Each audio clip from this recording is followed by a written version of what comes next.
hold any of these, or just kind of? They could, please go to the first question. Dalton there. You're not long over a nasty shoulder injury that put you out in the fight with Fabian Edwards back in Belfast in March. How's the shoulder now, and are you confident that it's fully recovered and won't be an issue on Saturday?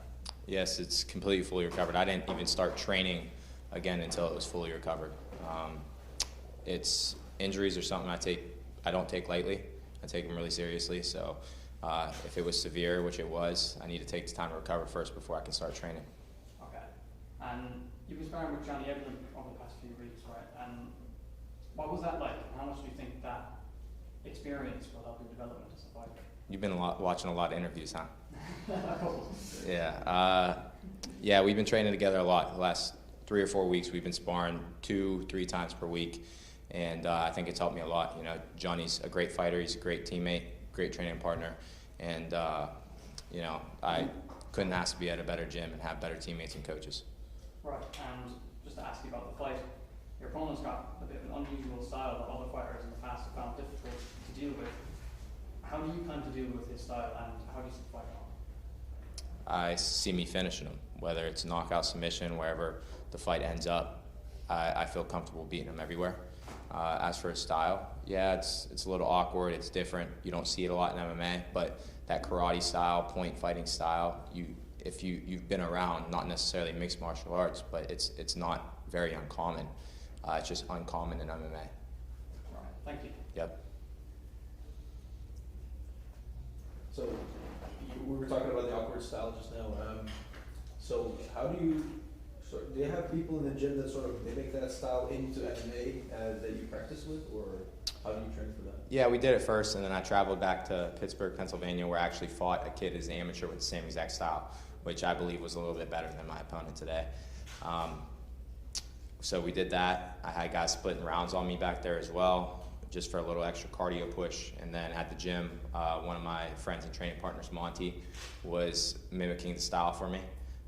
He's a little bit taller, a little bit faster, you know, so created different challenges in that regard. But yeah, we've had guys mimicking, if you will, emulating the style. And then sooner or later, I kind of just, at the end of camp, I just wanted hard pushes. The hardest guys I could train with, the hardest guys I could spar. And that's why I ended up sparring and training with Johnny Evelyn at the end of camp. So. Well, it's a high stakes matchup too. There's a lot of implications, possibly. Does the fact that this is an overseas fight also like make you more focused, or realizing that this is maybe the biggest fight of your career? Yeah, I feel like every fight's the biggest fight of my career, especially coming off a loss. I keep getting the question asked over and over and over again.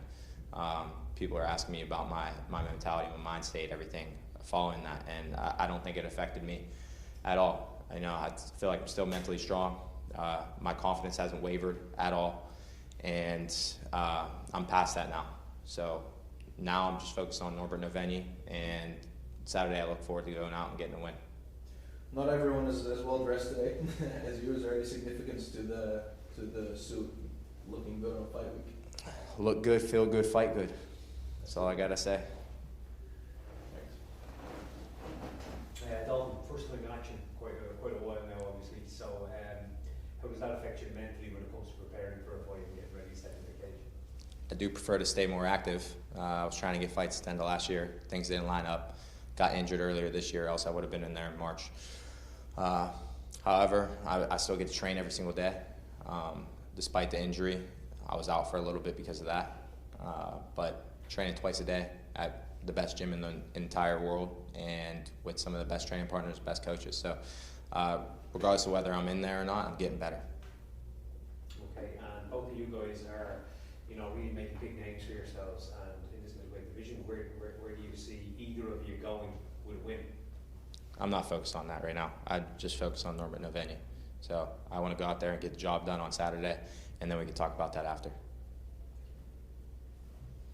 And do you think your wrestling would be an advantage to you going into this fight? I think it could be if I choose to use it, but we'll see how the fight goes. You know, whenever we go out there, get a feel for the style, get a feel for his timing. Maybe I won't need it, maybe I will. We'll see. where do you think your opponent poses the most threat for you on the night? Where do I think he poses The most threat to you? the most threat? I mean, he has power in his right hand, so obviously you don't want to let him land that. He's finished a lot of guys. Some of them are knockdowns and they're TKOs, but his last guy he put out pretty cold, I'm pretty sure. But yeah, so I mean, this is a 185-pound division, middleweight division. Everybody has power, so obviously I want to try to avoid getting hit as much as possible, and I had no problem doing that in fights before this. I understand that I have a different challenge in front of me today. I mean, on Saturday, but I don't see it being an issue as well. Where do you feel like you've absolutely got the biggest threat to your opponent? I think everywhere. Like I just said, all middleweights have power, and you can get your lights shut out at any point. We're wearing 4-ounce gloves, and I think if I touch him, I can put him out as well. I've seen him hurt in a few of his fights before, and he panics a little bit. And I feel like I'm going to be hitting a lot harder than those guys have hit him. So if I land clean, I think he's going to go out. Does the fact that you know you have that power sort of take a bit of pressure off sometimes in some area? No, there's a lot of pressure on in the fight no matter what. You know what I mean? You're going out there, locking yourself in with somebody else in a cage, in front of millions of people on TV, in front of tens of thousands of people in an arena, and it's just you in there, you and your opponent. So there's pressure just from that. But the fact that anybody can get knocked out cold, anybody can go to sleep. There's always that pressure. You don't want to get hit. You want to try to avoid that at all costs. But I think with me having the equalizer as well, he has to respect my power as well. And I think I'm a lot faster than he is. I'm a lot more explosive than he is, and a lot stronger than he is. So those are the intangibles that I feel like I have that he doesn't. On top of that, you got technique. If we're going to talk about wrestling, we're going to talk about striking, we're going to talk about mixing it all together. I think I have an advantage everywhere. So on Saturday, I think we're going to go out there and put on a beautiful performance, and we'll be talking right after the fight in our post-fight press conference. Good luck. Yeah, thank you. Thank you, Zoltan. Is that it? That's okay. Awesome. Thank you, man.